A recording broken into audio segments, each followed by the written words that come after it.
China begins building world's largest dam, fueling fears in Hyundai. Authorities have begun constructing what will be the world's largest hydropower dam in Tibetan territory, in a project that has sparked concerns from India and Bangladesh. Chinese Premier Li Kong presided over a ceremony marking the start of construction on the Yarlung Tsangpo River on Saturday. According to local media, the river flows through the Tibetan plateau. The project has attracted criticism for its potential impact on millions of Indians and Bangladeshis living downriver, as well as the surrounding environment and local Tibetans. Beijing says the scheme, costing an estimated 1.2 tn yuan $167 billion, £125 billion, will prioritize ecological protection and boost local prosperity when completed. The project, also known as the Motuo hydropower station, will overtake the Three Gorges Dam as the world's largest and could generate 3 times more energy.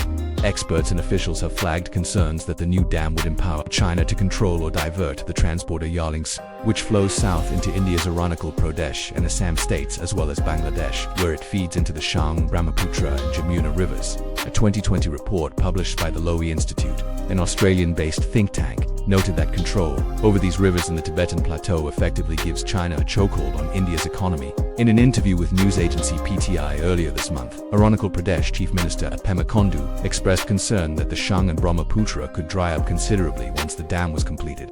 He added that the dam was going to cause an existential threat to our tribes and our livelihoods. It is quite serious because China could even use this as a sort of water bomb. Suppose the dam is built and they suddenly release water.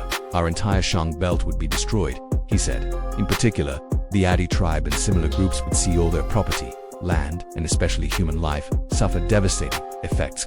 In January, a spokesperson for India's Ministry of External Affairs said they had expressed concerns to China about the impact of megadams and had urged Beijing to ensure the interests of downstream states were not harmed. They had also emphasized the need for transparency and consultation with downstream countries. India plans to build a hydropower dam on the Shang River, which would act as a buffer against sudden water releases from China's dam and prevent flooding in their areas. China's foreign ministry has previously responded to India, saying in 2020 that China has a legitimate right to dam the river and has considered downstream impacts. Bangladesh also expressed concerns to China about the project, with officials in February sending a letter to Beijing requesting more information on the dam.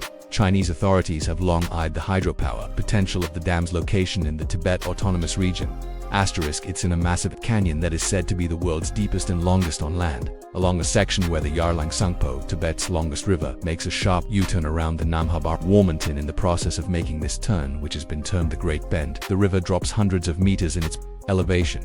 Earlier reports indicated that authorities planned to drill multiple 20 kilometers long tunnels through the Namhabarwa mountain, via which they would divert part of the river. Over the weekend, a Xinhua report on Li Kaiyang's visit said that engineers would conduct straightening work and divert water through tunnels to build 5 cascading power stations. Xinhua also reported that the hydropower dam's electricity would be mainly transmitted out of the region to be used elsewhere, while accommodating for Tibet's needs. China has been eyeing the steep valleys and mighty rivers in the rural west where Tibetan territories are located, to build megadams and hydropower stations that can sustain the country's electricity-hungry Eastern Metro Popo LISES. President Xi Jinping has personally pushed for this in a policy called Zidian, or sending Western electricity eastwards. The Chinese government and state media have presented these dams as a win-win solution that cuts pollution and generates clean energy while uplifting rural Tibetans. But activists say the dams are the latest example of Beijing's exploitation of Tibetans and their land, and past protests have been crushed.